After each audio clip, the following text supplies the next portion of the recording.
একদিন ছোট্ট রাহুল তার বাবা মায়ের সঙ্গে বাজারে গেল। সে দেখল একটা সুন্দর লাল রঙের জামা দোকানে ঝুলছে। তার খুব পছন্দ হল।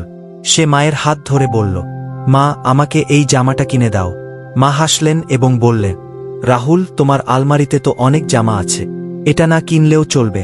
কিন্তু রাহুল জেদ করতে লাগল।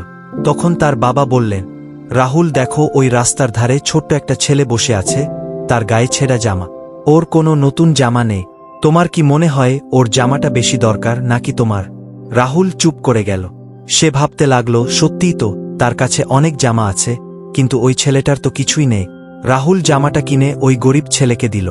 মা বাবা রাহুলকে আদর করলেন, আর ছোট ছেলেটি খুশিতে লাফিয়ে উঠল। এ গল্প আমাদের শেখায়, আমরা যদি অন্যদের সাহায্য করতে পারি তবে আনন্দ আরও বেড়ে যায়।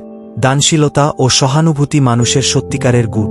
বন্ধুরা, গল্পটি তোমাদের কেমন লাগলো? যদি গল্পটি ভালো লেগে থাকে তাহলে কমেন্ট ও চ্যানেলটি সাবস্ক্রাইব করো এবং বেল আইকন অন করে দিতে ভুলো না, যাতে নতুন নতুন আরও শিক্ষণীয় গল্প পেতে পারো।